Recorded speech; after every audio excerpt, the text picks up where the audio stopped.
Hey y'all, it's your main math teacher, Mr. Boyden. I'm back at it again today, and today we're going to talk about how to find the area of a regular polygon. First of all, we should probably talk about what we mean by regular. Okay, all the pictures on the screen right now are regular polygons. Regular simply means that all the angles are congruent and all the side lengths are congruent. So they're all the same. Let me give you an example of a shape that is not a regular polygon. This right here is a pentagon. It has 5 sides. But I hope you can see that not all 5 sides are the same, and not all the angles are the same. For example, this is a right angle, but this angle is obtuse, and this angle is obtuse. So that is an example of something that is not a regular polygon. As far as polygon, all that means is multiple or many sides. So a polygon might have 3 sides. If it did, we'd call it a triangle. Or 4 sides, we'd call it a quadrilateral. But it could have many, many, many sides. Okay, it could have 100 sides or 200 sides, or actually you name a number larger than 3, it could have that many sides. We're going to focus on ones typically that have 12 or fewer for the most part. So let's start talking about how we're going to find the area of these shapes. In order to understand that, we need to make sure we have some basic vocabulary down. Now the first thing I want you to see is this right here, 1, 2, 3, 4, 5, 6 sides, that's a hexagon. Every regular polygon can have a circle that circumscribes it. Okay, it goes around the outside of it and hits all of the vertices. So we see that here. We have the center of the shape then. If we're going from the center of the shape to the circle or to a vertex, that's called a radius, just like in a circle. If we're going straight to the side length and hitting that in the center or at its midpoint at a right angle, that's called an apothem. And here we see that, the perpendicular distance from a side to the center of the figure. And that's going to be really important for understanding how to find the area. Why? Well, this is why. So we saw a minute ago that we can break the triangle down, or excuse me, break this figure down into triangles. I got a little bit ahead of myself there. So that's what I want to do. I'm going to approximate where I think the center is, and I'm going to start breaking this down into triangles. Okay, and I hope you can see already that when I do this, looks like my center is just a little bit off. If I did it right, I can get 6 triangles where each triangle is congruent. So let me finish those up. Okay, there's our 6 congruent triangles. And so why is that important? Well, if we knew the area of one of those triangles, we then could figure out the area of all the others. We just multiply by 6 and we'd have the total area. So how do we find the area of a triangle? So I'm going to make a little note here. The area is going to be 6 triangles, which means 6 base times height divided by 2's. And so let's think of a way that we can understand that. Now in the triangle, the height is right here. Do you remember from a moment ago what we said that was called? That is the apothem. So instead of saying height, I'm going to call that apothem. And I now have 6 times base times the apothem divided by 2. Let's think about what 6 bases is. 1, 2, 3, 4, 5, 6. That just went all the way around the outside of the figure. So let's think about that. The distance around the outside of the figure, what is that called? 6 bases? That's the same as perimeter. So now I have apothem times perimeter, and that 2 is still there. So that's going to be the area of a polygon. Now folks, that is our formula that we're going to operate from today. This is why it works. It's because we're taking the area of 6 triangles. We massage what that would look like just a little bit to make it something that's easy to work on. So apothem times perimeter divided by 2. As far as note-taking purposes, I think you need to label this. A-P-O-T-H-E-M. Apothem. And I think you need to label this one too, perimeter. Because here's what happens in my teaching experience. When we get a week past this video or the week past this lesson, I say, hey, do you remember what A stood for? They go, area. And do you remember what P stood for? Polygon. Y'all, it's apothem and perimeter. It's very easy to forget that, so that's why I want to write it down to make sure we can remember it. Now, let's try to use it functionally. Let's find the area of this octagon, 8 sides, like a stop sign. Okay, we remember that it's apothem times perimeter divided by 2, and I know we haven't even done an example yet, but this would be a really good time for you to pause the video and try this one on your own and see if you can get it. I think you may be able to do it. The apothem, let's double check. Is that truly the apothem? It goes from the center, hits a side at the center. Yeah, okay, that absolutely is the apothem. That's 6. We need the perimeter. This is 5. A mistake a lot of people make is they just say the perimeter is 5, but the perimeter, this is 5. We have 8 sides, so it's 5 all the way around. 1, 2, 3, 4, 5, 6, 7, 8. So I'm going to do 5 times 8.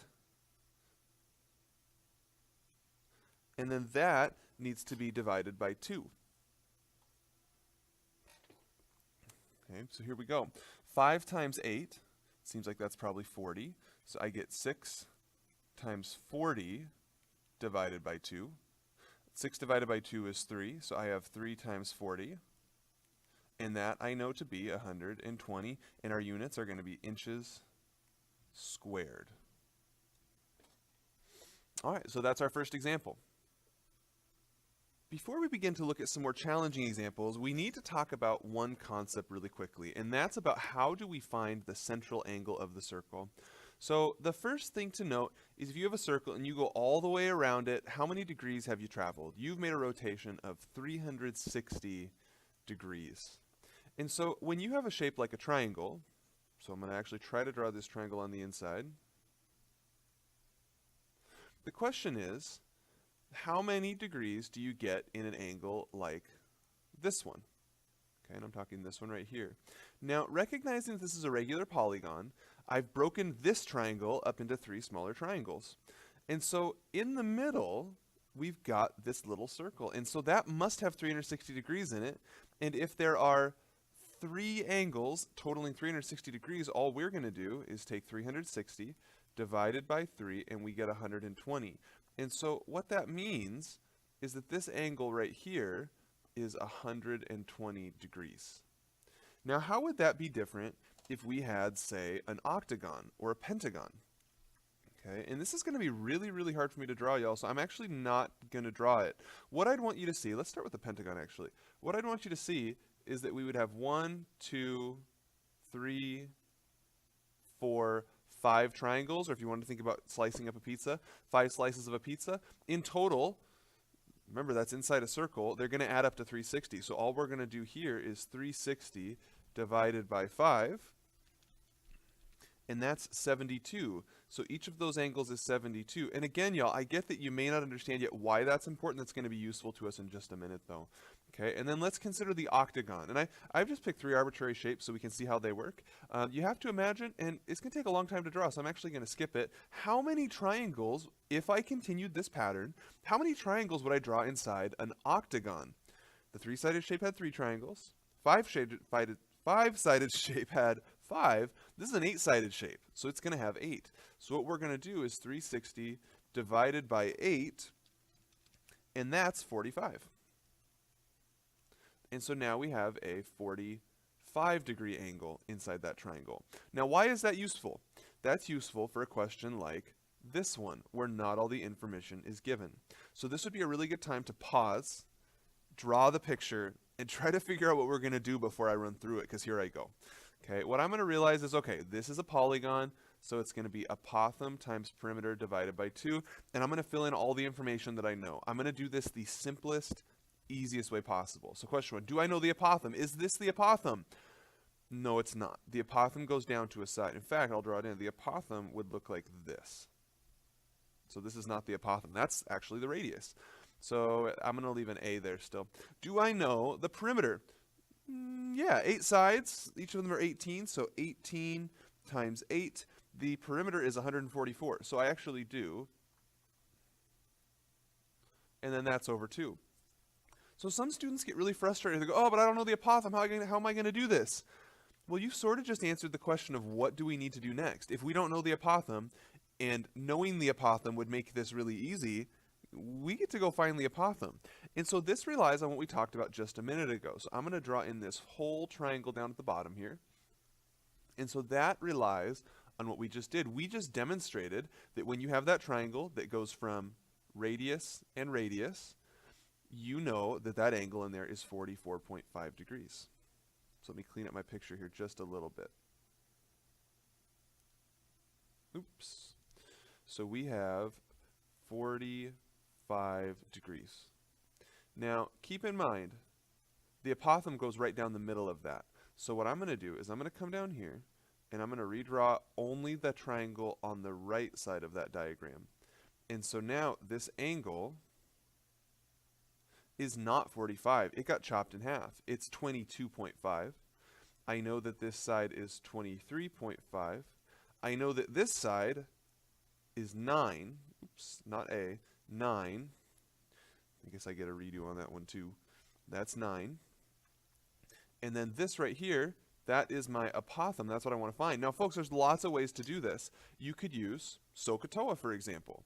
Or, in this case, the one that I prefer, I'm actually going to use the Pythagorean theorem. So what I get with that is 9 squared plus x squared equals 23.5 squared. Okay, so I get 81 plus x squared equals 23.5 squared. That is 552.25. Okay, let's subtract 81 on both sides. And I get 471.25. And that equals x squared. We need to take a square root of that. And I get 21.7 when I do that. Okay, so that means that this length right here is 21.7. Let's go back to our picture and make sure we understand where that came from. 21.7 was x up and down. That's right there. That is, hey, that's the apothem. So let's fill that in. So now we have 21.7 times 144 divided by 2. Hey, let's do this. Calculator time. 21.7 times 144 divided by 2. And I get a 1,562.4, and that's feet squared, or square feet. So y'all, when you're working on finding an area, always look out for the triangles, okay? If we understand the world is operating in triangles, it gets a lot easier. It's really common that we use the Pythagorean theorem. It's also really common that we're going to use SOHCAHTOA, so make sure you look out for that. Sometimes we're going to run up against a question where drawing the picture actually makes the question more challenging than it would have been otherwise. And I think this is a really good example of that. In this question, we have an 11gon, so 11 sides, and we have side lengths of 2 and an apothem of 3. And so we need to find the area. So what I always like to do, and this has always helped me, I always go back to my formula. I know it's going to be apothem times perimeter divided by 2, and then I try to fill in what I know, and then I try to figure out how to fill in what I don't. So right now, they told me the apothem was 3. Okay, and so I'm all set there. And perimeter, well, let's see. We know each side length is 2, and there are 11 of them, so that means the perimeter is 22. Don't forget to divide by 2. And so when I type that in a calculator, I get 33. And so if we had spent a bunch of time drawing the picture, on this particular question, it would have been a lot harder. So always ask yourself first, hey, could I answer this question without a picture? Because if you can, that's probably a better way to do it. And then if you need the picture, that's great too. All right, so now that we have the basics down, we're going to run through just a couple examples to make sure you get the flow of how these work. And I want you to see a couple of the different things that can happen, and then it'll be time to practice. All right, so here we have an equilateral triangle. People sometimes kind of balk at this a little bit because they want to do base times height. And you know what? If we had that information, we absolutely would do that. But in this one, we don't. What we know is we know that the radius, remember that goes out to a vertex, we know that that's 5. And so with that information, I don't know the base, I don't know the height, I'm pretty challenged. But so I'm going to go back to apothem times perimeter divided by 2. And I don't know those yet, but I could draw in the apothem. And keep in mind, we talked about this in the beginning of the video. We learned earlier that that whole angle right there was 120, so each side of it is going to be just 60. Okay, and so now I've got 5 there. I have my apothem here. I'm going to call that x. And then down here, I'm going to call this y. That's part of the side length. So what I'm going to do is I'm going to pull out that triangle, that right triangle, and I'm just going to operate on that. So I've got 5, 60 degrees, right angle, x, and y. And we're going to start finding this information. So you may wish to pause the video here and think about how are we going to find x and y on this. It is something we've learned fairly recently, so I think you may be able to do it. Okay, this is going to be a sine, cosine, tangent deal. So let's first try to find x. That was the apothem. So for x, I'm going to recognize that that is a cosine question. So I get cosine of 60 equals x over 5. We're going to multiply both sides by 5. And we're typing it in the calculator. So 5 cosine 60, and I get 2.5 when I do that. X equals 2.5. And I'm going to come back to this picture so I can remember where that goes. 2.5. And right away, I notice that's the apothem. So I'm going to fill that in. So the apothem is 2.5. Now it looks like we probably need to find the perimeter. So perimeter is going to be related to y. So I'm going to do a little bit of different work over here. That one's going to be sine. So I'm going to get sine of 60 equals the opposite side, which is y, over 5. Multiply both sides by 5. And 5 sine 60. And I get 4.3. I'm going to round it to the nearest tenth. So 4.3 equals y. And so down here, I'm going to mark that that's 4.3, which means that's also 4.3. And then we have to be a little careful, y'all. How long is that side length? It is not 4.3. Now down here, this whole side length is 4.3, and then another 4.3. So I'm pretty sure that would be 8.6. So what I'm going to put in here is 8.6, and that occurs 1, 2, 3 times. So I'm going to use actually a little dot for multiplication, times 3. And with that all plugged in, it's now calculator time. So 2.5 times 8.6 times 3, divide that by 2, and I get 32.25 centimeters. And actually, it's centimeters squared because it's area. Now, don't be afraid if you see that you need some sine and cosine stuff. Just remember, it's SOHCAHTOA. We're going to go back to what we know and we're already good at, and we're going to use that information, okay? It's going to be useful in solving these questions. All right, y'all, 2 more, and then we're going to wrap it up. Okay, we're now at a point where you could probably pause and try this question on your own, and then watch it and make sure that you're doing as well as you think you are. Okay, in this one, we have a garden, and we want to fill it in, and we're told that the radius is 18, so we need to find the area so we can figure out how much dirt we need to fill in the garden. So, I always like to start apothem times perimeter divided by 2. I don't know the apothem. I don't know the perimeter. So I'm going to have to do that work. Now, they were nice enough to label the apothem right in here, so I'm probably going to try to use this triangle right here on the left-hand side with the 18 and the A, and down across like that. So I actually like to draw that out just like I did on the previous example. Okay, so I get 18 here, and I get A there, and I'm going to just put X there because that's going to relate to the perimeter. And what I really need to know now is how many degrees are in that angle. So remember, pentagon means 5 sides. So I'm going to do 360 divided by 5, and that's 72, which means that whole angle is 72. But we chopped it in half. And so our whole angle is not going to be 72. It's going to be half of that, which is 36. So now I'm ready to find my apothem and my perimeter. So first I'm going to use cosine. So cosine 18 equals A over 18. And notice, folks, do you see that I've made a mistake? I actually just had a little bit of a brain fart there. That's not supposed to be 18, is it? That's supposed to be the angle, 36. Okay, multiply by 18 on both sides. 18 on both sides. And so I get 18 cosine 36. I'm going to round to the nearest tenth. So that is 14.6 for the apothem. And then we need to find that X to find the perimeter. So I'm going after this right down here. And so that looks like it's probably sine to me. So sine of 36 equals X over 18. Multiply both sides by 18. And I get 18 sine 36, typing that in the calculator, and I get 10.6 when I do that. Okay, so we have to be a little bit careful. So how far is it from here to there? Folks, it's not 10.6. Remember, we chopped that triangle in half. So if that's 10.6, and if that's 10.6, then the whole length, we have to do 10.6 times 2.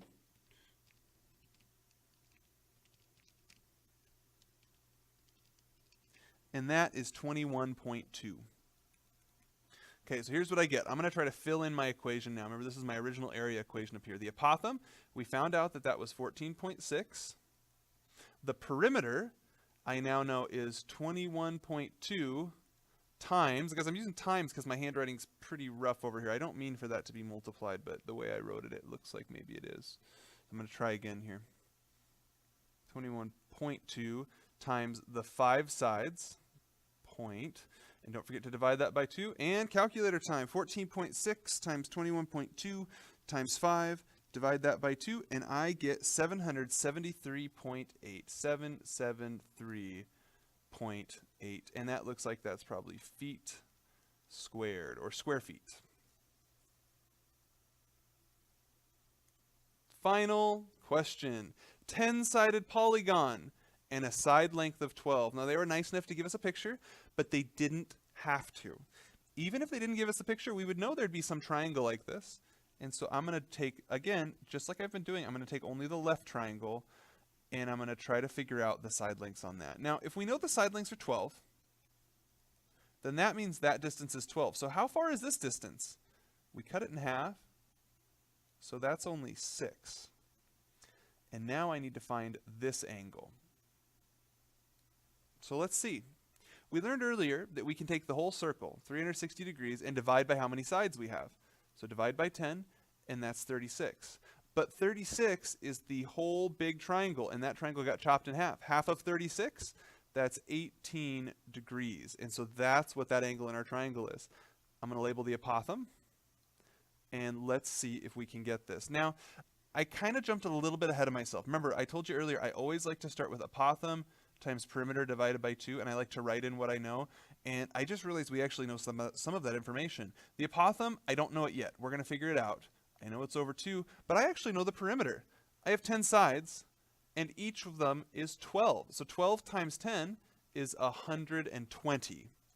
So what that helps me realize, because otherwise I get a little overwhelmed, but what it helps me realize is all I have to find is the apothem, and I'm basically done with this question. So all I need is that side length right here. And what jumps out at me is that that's going to be a tangent situation. So tangent of 18 equals 6 over a. And you might want to pause here and try the algebra, just refresh it on your own. Okay, so that's going to be multiply by a on both sides. And so I get a tan 18 equals 6. I'm going to divide both sides by tan 18. And so I get 6 divided by tan 18. And that is 18.5. So the apothem equals 18.5. Now I can come right back up here. I now know the apothem is 18.5. And it's calculator time. So multiply that by 18.5 times 120, divide that by 2, and I get 1,110. Units are going to be centimeters squared. So folks, that's going to be our video for today. I hope you enjoyed learning how to find the area of regular polygons, and we'll see you next time.